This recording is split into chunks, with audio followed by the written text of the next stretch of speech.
Thank you, Gina. May I have my first slide, please? I'd like to begin this briefing with data trends in our county.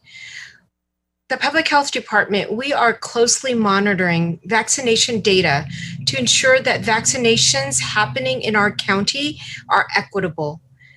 So while 48% of the county is Hispanic, only 20% of those vaccinated are Hispanic. So that's concerning.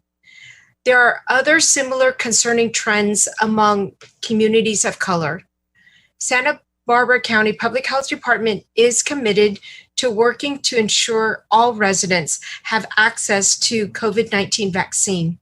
We have recently partnered with various community groups to offer vaccine to farm workers and other vulnerable groups. We have also intentionally allocated vaccines to our under-resourced communities and the providers nearby. Next.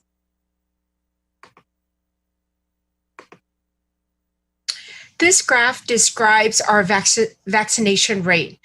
We have received 135,400 doses. Of that, we have administered 70,157 first doses. We have given 38,139 second doses. For the Johnson & Johnson vaccine, that's a single dose vaccine, we have administered 3,160.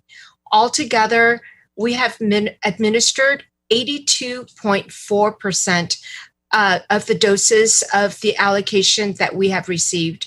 So this really tells the story that week after week, we continue to see a very high percentage of vaccines being administered by our partners and by our public health department in our county.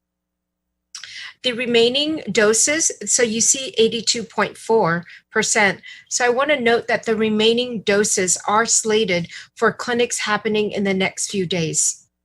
Next. To remind everyone, Phase 1B continues to be eligible. And so those in 1B include the 65 plus years of age, food and agricultural sector, workers in education and childcare, as well as workers in emergency services. And as well, eligible are individuals 16 to 64 who have deemed to be at very highest risk of morbidity and mortality from COVID-19 as a direct result of severe health conditions. So medical records and doctor's notes are not necessary for you to get a vaccine appointment. We will just ask for a self-attestation. Next.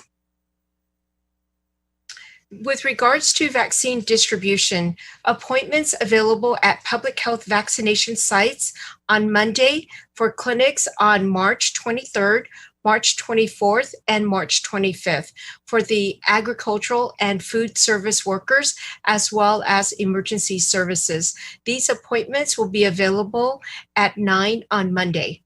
Vaccinations for transitional kindergarten through 12th and childcare are continuing to be coordinated with the Santa Barbara County Office of Education. Vaccinations for higher education will continue to be coordinated with our school liaison.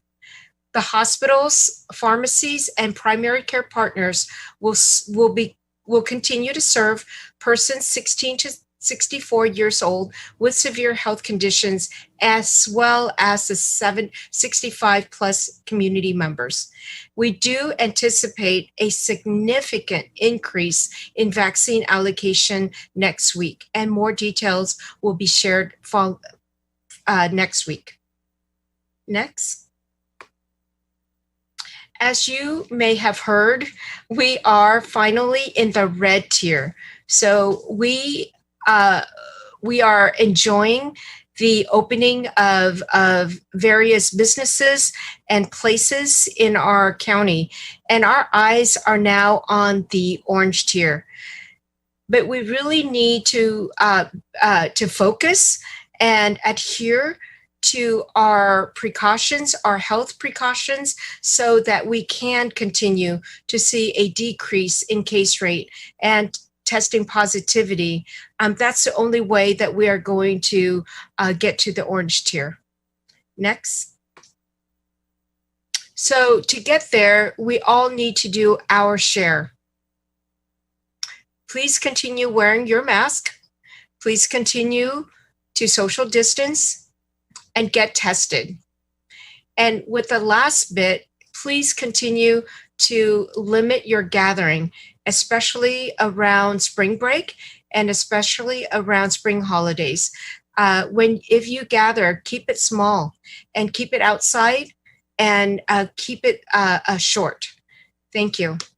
And with that, I'd like to transition to Dr. Ansorg, our County Health Officer.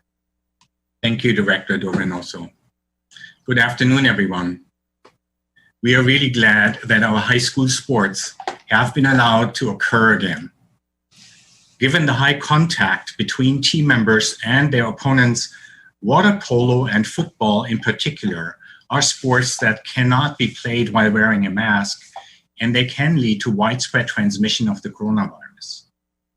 In order to be able to let these high contact sports resume, a stringent mitigation plan has to be maintained. This includes mandatory testing once a week of all team members and their coaches. We have seen many positive cases in athletes of multiple schools over the last week. This is concerning to us, and we believe that isolating the ones who tested positive and quarantining the team is crucial in preventing further spread of the virus. We understand that this might be disappointing and frustrating to the affected individuals, their teams, and their families. However, the safety of the young athletes, their coaches, and families has to come first.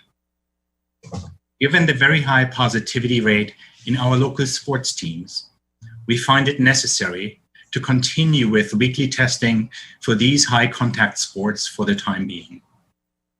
We will issue a health officer order accordingly. Please understand that we still have substantial community transmission of SARS-CoV-2 in our county. We cannot let our guard down. Any potential for crowding at sports fields, including sideline observers, have to be kept at a minimum. Otherwise, these high contact sports cannot be allowed. For Santa Barbara County, we decided to adhere to the youth sports guidance that allows for immediate household members to be at the sidelines observing training and competition. We will, however, not insist on the one-parent-only strategy as recommended by CDPH in a recent question and answers addition to the youth sports guidelines. As a county, we are at a crucial point in our local COVID response. On one hand, we are well on our way with more and more vaccination in conjunction with social distancing and mask wearing to continually reduce community transmission, hospitalizations, and deaths from COVID. On the other hand, we could easily risk another surge in cases if we stopped with masking and distancing too early. This past week, many more venues with indoor patronage have opened up again, and we want this good trend to continue. The Public Health Department, together with our healthcare partners, are doing whatever we can to get the vaccine to everybody who wants it as quickly as possible. In the meantime, please continue to stay vigilant and choose safe options for your entertainment and other activities. Thank you for your cooperation. I would like to go back to Dr. Dorenoso for some additional remarks. Thank you, Dr. Ansorg. I'd like to take this opportunity to honor the lives lost in the recent Atlanta shooting spree. It is critical for us to note that of the 8 people who lost their lives, 6 were Asian women. 4 were killed at the spa in Cherokee County, about 30 miles northwest of Atlanta. They were identified by authorities as Xiao Ji Tang, 49, Dao Yu Feng H, 44, Delana Yan, age 33. Paul Andre Michaels, age 54. 4 people were also killed at the spas in Atlanta. They were identified today as Soon C. Park, age 74, Hyun Grant, age 51, Soon Cha Kim, age 69, Young A. Yu, age 63. As public health director and as an Asian American woman, I'm devastated by the senseless loss of lives. This killing spree and other attacks on members of the Asian American Pacific Islander community threaten the health and safety of all members of our community. Collectively, we must recognize that racism, individual, institutional, and systemic, is truly a public health crisis. Next. So I invite you to take action. Speak up when you witness racism and bias in action or speech. Listen and create safe space for the community member who's being targeted. Engage in discussions on equity in race, gender, sexual preference, and all aspects of life. Support the collection of data and other robust measures of accountability in order to track and assess progress on achieving racial equity. Prioritize investment in promoting racial and economic equity to address social determinants of health. Support proclamation that racism is a public health crisis. I'd like to thank Supervisor Greg Hart, who will be co-sponsoring this proclamation at an upcoming Board of Supervisor meeting. The Public Health Department will continue to work in partnership with all of you to develop strategies to address and dismantle racism and bias that's fueling these attacks and other hate crimes so that we can build a more just, equitable, and healthy county for all. Thank you. Thank you, Dr. Del Reynoso. And with that, we will now, open it up to questions from the media. First up is Blake Devine with KUIT. Hey guys, first question, Onsor kind of answered it in his own terms, but I wanted to get Vaughn, if you could just explain the decision behind not enforcing the state's 1 adult limit for fans in the stands.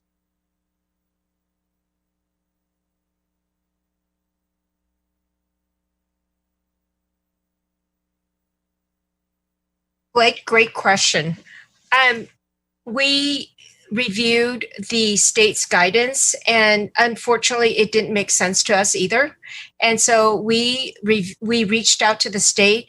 We reached out to our colleagues, as well as reviewed all the different guidances.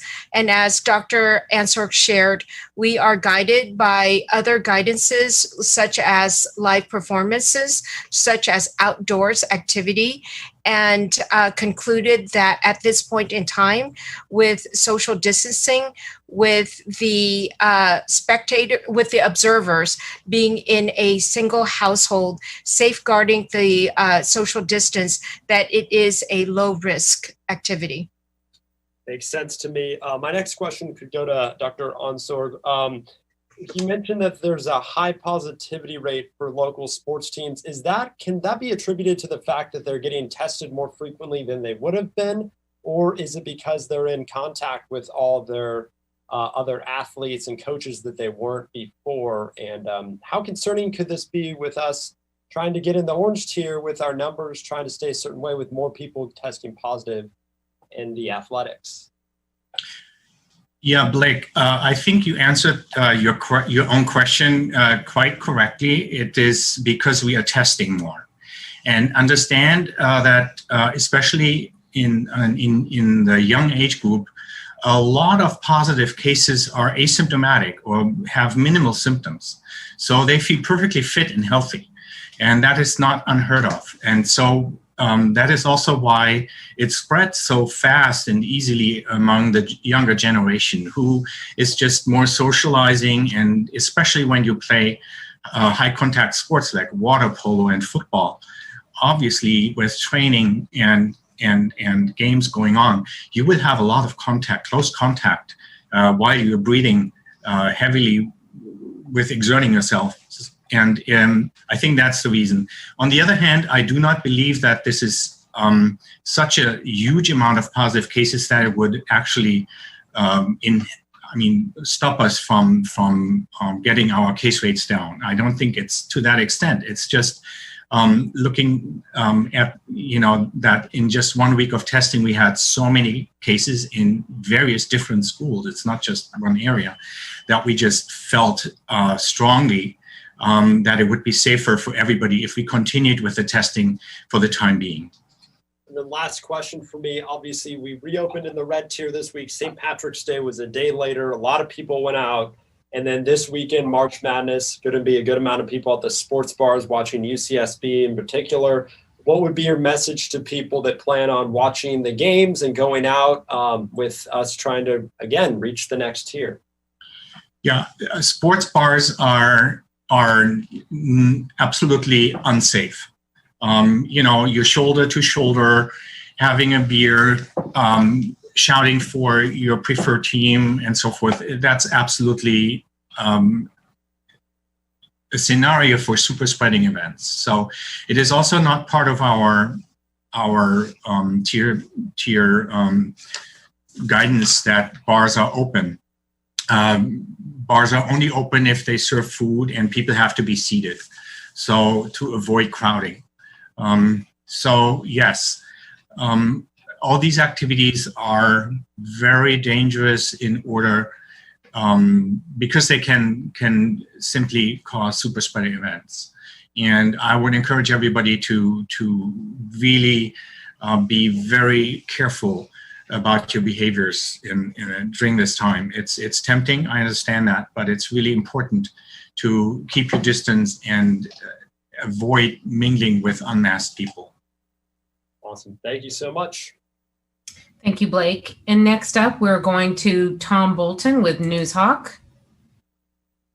Good afternoon. My first question, Governor Newsom said today that he expects the vaccination tier system to be gone in 5.5 weeks by early May. And I'm wondering how much confidence you have in that projection.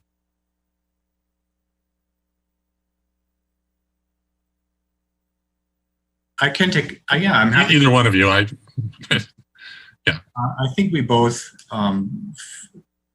feel that we are reaching a pivoting point. We are reaching a level where quite a few people have had the opportunity to sign up for a vaccine appointment. And if we are looking ahead with more vaccine coming our way in the next several weeks, May 1st, I would concur.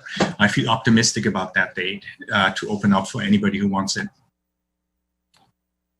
Okay, and a related question is, do you anticipate that there will be another group that becomes eligible before then, before it's simply opened up to everyone? That is possible. Once we experience what we call a saturation, that we have a lot of no-shows or people canceling their appointments because they were able to get the vaccine sooner already somewhere else at a pharmacy or something. Once we reach that, we will have a very close look at our situation, and we might open it up. And the next tier that we could potentially open it up to is anybody over age 50. Okay, that was my follow-up question, is who would be likely in that tier? So it would likely be age-related? It would likely be age-related, yes. Okay. An unrelated question. In the last few days, the case numbers reported seem to have plateaued or even risen somewhat. And I'm wondering if that's a trend that you're concerned about, or is that just an aberration of how they're being reported? I'm a little bit concerned about the plateauing. I would like for the numbers to go down more continuously. And but it's not to a degree that I'm alarmed. But I think it is a stark reminder of that's why we're giving this message again and again. We still have widespread or significant transmission of the disease in the community. So please still keep a distance, wear your mask, and all these things that are proven to be effective. Okay. My last question is for Dr. Del Reynoso. You were talking about the inequity of the vaccination, and particularly the Hispanic community, Latino community. Do you think that is due to a lack of knowledge in that community about the vaccination programs? Do you think it's due to a hesitance to be vaccinated for some reason? Or do you think it's something else? I think it's all of the above. I think that a lot of it, some of the barriers, has to do with not being aware of where they can get a vaccine, not being aware that it is available and they are eligible, and not knowing enough about the vaccine. So for that reason, we are partnering with various community partners, trusted leaders, to amp up our messaging around the accessibility, around more information about the vaccine, just to address those barriers. And do you feel you're making progress in that effort, or how significant is that progress? I think that in addition to all of our efforts, I think partnering with employers and partnering with media will net a sharper uptake of vaccines in our Latinx community. All right. Thank you very much. Thank you so much, Tom. And next up, we're going to go to Laura Place with Santa Maria Times, who will be followed by the Daily Nexus and Santa Maria Sun. Hi, everyone. Thank you. My first question, it's also about vaccination disparity, but between North and South County as well as Mid County, which I know I've asked about before, but it looks like that trend's continuing and even growing stronger. In South County, there's about double the vaccination rate as there is in North County. And it's far, far lower in Mid County areas of like Lompoc. So, can you speak a bit to some reasonings why that may be? Is it just a lower level of providers and lower level of vaccines in North County and Mid County? I think that it's a combination. When we allocate our vaccines, it is with very careful attention to make sure that it is available in all of the regions in North County as well as Mid County. I think that a lot of that has to do with the willingness of community members. Perhaps they are not ready to take the vaccine. I know that we shore up our outreach efforts. We have ramped up our 211 efforts to ensure that we can offer assistance in registering community members. I think that all said, we will be, I mentioned earlier that we anticipate a significant infusion of vaccines into our county starting in 2 weeks. So we will be planning wide access starting in the Mid County in the next few weeks. And we will be blasting our outreach efforts and information about those vaccine opportunities as early as next week. Okay, can you clarify that a little bit when you said perhaps they're not ready to take the vaccine? Are you talking about like vaccine hesitancy? That is correct. Okay, so are you suggesting that there's the same, level of outreach in all areas of the county though, and that there's just less willingness in like North and Mid County? Yes, I would say that our efforts are primarily in North County and Mid County. Our outreach efforts. Yeah, I would like to add something. There's a lot of disinformation on social media. There's a lot of, clearly wrong information. The vaccines available here are very safe and are very effective. And I encourage everybody to ask for more information. make sure you get your information from trusted sources and not just from social media or conspiracy theorists, but from trusted sources. We've seen incredible safety in our county and across the nation of these vaccines. So I encourage everybody to get it as soon as you can get it. Okay, and going off of that, just on the topic of North County, within that effort to vaccinate, or to distribute 2 million vaccines throughout the state to, those 400 zip codes that came in lowest, for health equity. It seems like there were around 4, I think, or maybe 3 in Santa Barbara County and a couple in Lompoc and Santa Maria. So as far as pushing out vaccines to those specific zip codes, was that effort mostly handled by the state, or did county public health also help with that effort? And if so, what did they do to move that along? So nothing has changed. And you know why? Because the public health department, from the get-go, we have known that the burden of disease is in North County and accessibility, perhaps more barriers in North County. So from the get-go, as soon as we received the vaccines, we were very intentional in building the partnership in the healthcare system, as well as in the community, to ensure that vaccine allocation and distribution and receipt are equitable. And so we are continuing that. I want to say that Santa Barbara County was ahead of the state in paying attention to health equity areas and the need to provide equitable access to vaccines in those communities. Okay, so but just to the first part of my question, specifically those efforts in those 400 zip codes, which includes a few in our county, are those efforts kind of just handed off to the county to kind of include? Okay. That is correct.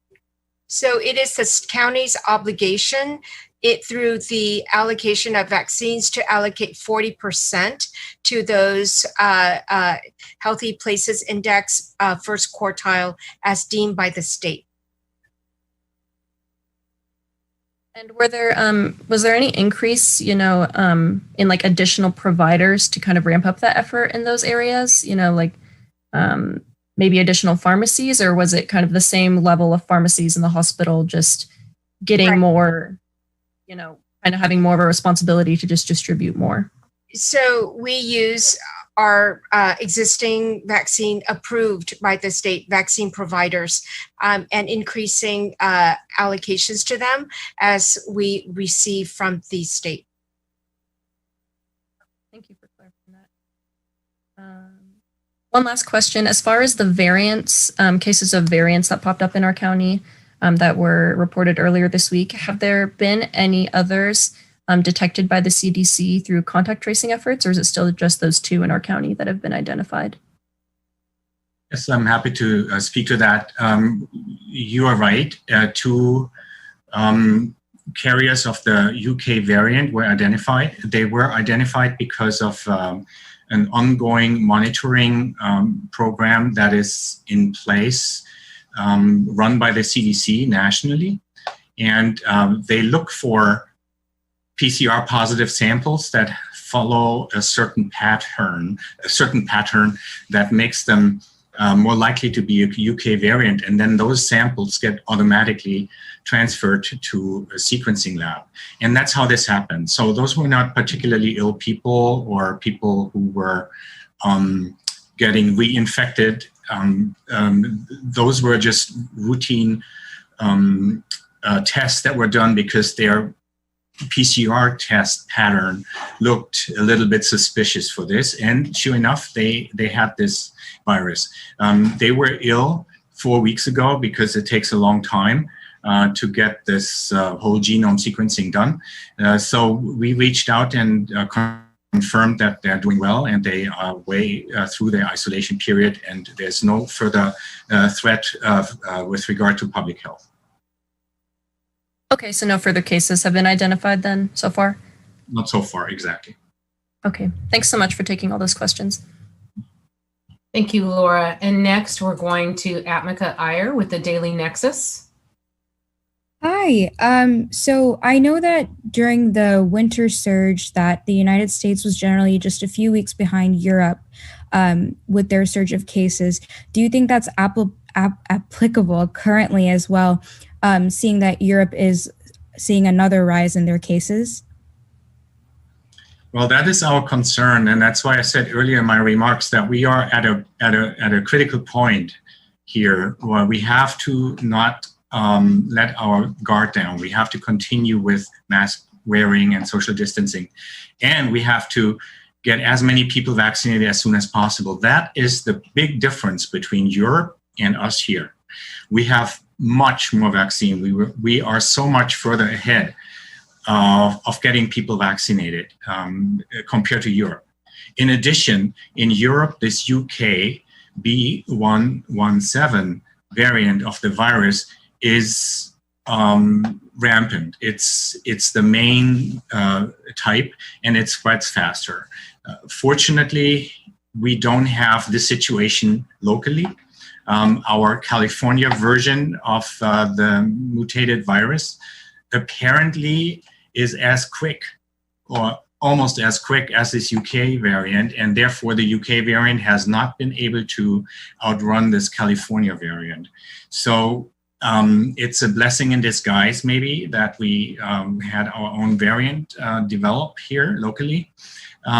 So the future will show. But I think our advantage locally is the high vaccination rate that we are achieving and improving from week to week. Makes all the difference. Thank you, Dr. Ansorg.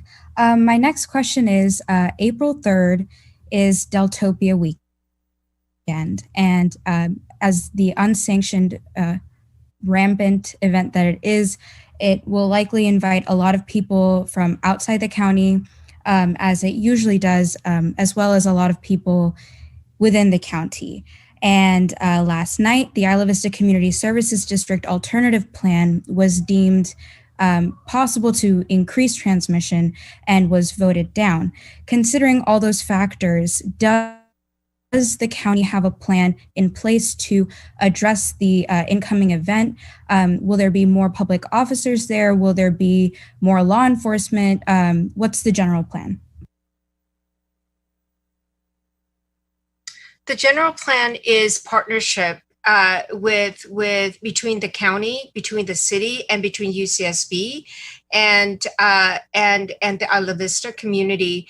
We are all aware that Deltopia could be the super spreader if what you shared. Typically in the past, it's been a huge congregation of people. That is indeed the super spreader event that we want to avoid. So in partnership with all the groups that I've just mentioned, we have been planning to mitigate such a large gathering. So that does involve messaging. That does involve discouraging visitors. That does involve putting into place enforcement activities as well. Thank you. My next question is, I was reading a really beautiful piece about how grandparents are actually being more convinced to get the vaccine by their grandkids than anyone else. And I was wondering how you would advise approaching that conversation with loved ones about vaccine hesitancy and how to convince your closest people that the vaccine is indeed safe and You know, if I have had the similar conversations in my family, and I'd like to keep it simple. Getting a vaccine is the kindest, is the most charitable way to show your immediate family and those around you, your family, that you care for them. Got it. Thank you. My last question is, I know that the CDC updated their guidelines today to say that only 3 feet is required between desks in schools. I was wondering how that affected school approval plans with schools that have already opened or schools that are planning to open. Well, to my knowledge, the CDC recommends that for elementary schools, not for all schools. We are in the red tier, and elementary schools have been open or allowed to open now for the past 3 weeks, and secondary schools are allowed to open. Yes, we do have COVID safety plans in place. Every school has it and post it on their website, and it does include social distancing. So they're doing everything they can, and I think we are fortunate enough that we have most schools being able to extend the social distancing to more than 3 feet. But we would not stop a school from opening in elementary school if they could only accomplish a 3-foot distance. Thank you so much. Thank you so much, Atmika. And actually, that concludes the questions tonight. It looks like Santa Maria's Sun probably had their questions answered. And so with that, thank you, everyone. That concludes today's press conference. As a note, the Board of Supervisors will not be in session next Tuesday, and the next press conference is Friday, March 26th at 4:30 p.m. In between, we will continue to issue updates and information to the media via social media channels, through our partners here in the county, and to our e-news subscribers. As a reminder, each Thursday in the 11 a.m. KEYT news broadcast, News Channel's Joe Batista will interview one of our county public health officials, and that will be bringing you live updates and information, again, 11 a.m. on Thursdays. For more information and links to the county's public health data dashboard, vaccine information, FAQs, informational videos, and more, please go to publichealthsbc.org. You can also call 211, select option 4. And before we close tonight, as soon as I'm done speaking, stay tuned. We are going to air a special message from the county. And with that, have a safe, healthy, and happy weekend.